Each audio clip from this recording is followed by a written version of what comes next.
কেমন আছো তোমরা? আশা করি ভালো আছো।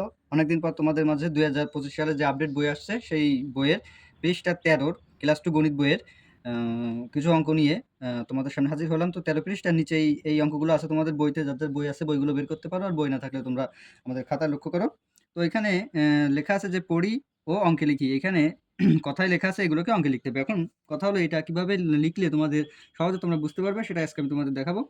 তো লেখার আগে আমরা জানি কিছু একক আছে আমাদের, যেমন একক, দশক, শতক, হাজার, এরকম কিছু একক আমাদের রয়েছে। তো সেই অনুযায়ী আমরা আজকে লিখবো। তো ওখানে বলা আছে ১১০, প্রথম অঙ্কটি ১১০ লেখা। তাহলে এটা কিভাবে লেখা যায়? তো প্রথমে আমরা এই যে ১০ আছে ১০টি আগে ডান সাইডে সরিয়ে লিখবো ১০। তাহলে আমরা জানি একক, দশক, শতক, এভাবে আমরা যাই। তাহলে আমাদের একক হয়ে গেল ০, দশকে হয়ে গেল ১। যেহেতু ১০ আছে ১০ লিখলে একক দশক দুইটাই লেখা শেষ।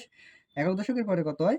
শতক। এবার দেখো তো শতকে কত আছে? শতকে আছে ১। তাহলে আমি ১ এখানে বসিয়ে দিলাম। কিন্তু এবার হলো কত? ১১০। এটা আমাদের লেখা হয়ে গেল। আর শতর পরে যদি হাজার থাকতো তাহলে আমি এখানে বসাতাম। কিন্তু হাজার নাই, তাই এখানে কিছু বসালাম না। এবার আমি পরবর্তী অঙ্কে যাচ্ছি। পরবর্তীটা দেখো ঠিক একই রকম। এখানে বলা আছে ৪৯, তাই আমি ৪৯ টাকে বসিয়ে নিলাম। যে সংখ্যাটি বলবে সেটি আগে আমাদের বসিয়ে নিব। ৪৯ বসালে কি লেখা হয়ে গেল? একক, দশক, ২ টা লেখা শেষ। এবার আছে শতকে আসি। এখানে শতকে বলেছে ৩ শত। তাহলে শতর ঘরে ৩ হয়ে গেল আমাদের ৩৪৯। আমরা এভাবেই লিখব। পরবর্তীটা বলেছে এর ৮৫, ৫৮৫। তাহলে ৮৫ বলছে, যেহেতু সেহেতু ৮৫ আগে আমরা লিখে নিব। এই যে ৮৫ একক দশক হয়ে গেল। এরপর আছে শতর ঘরে কত? ৫। ৫ শত। তাহলে শতর ঘরে ৫, ৫ বসিয়ে দিলাম। ৫৮৫। আশা করি তোমরা বুঝতে পারছো। পরেরটাও ঠিক একই রকম। এখানে বলা আছে ৬৭২। এই ৭২টা আমরা আগে বসিয়ে নিলাম। ৭২ বসানোর পরে হয়ে গেল একক, দশক, ২ টা হয়ে গেল। শতর ঘরে কত? ৬। এই যে ৬, ৬ বসিয়ে দিলাম। এবার বলতেছে ৮৫০।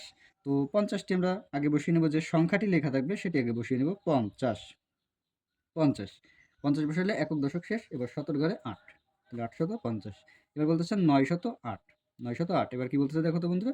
৮ এর একটু ভালো করে বুঝো। এখানে বলা আছে ৮। তাহলে ৮ টা আমরা বসিয়ে দিলাম। এখানে কিন্তু প্রত্যেকটা অঙ্কে ২ টা করে সংখ্যা আমরা প্রথমে বসাইছি।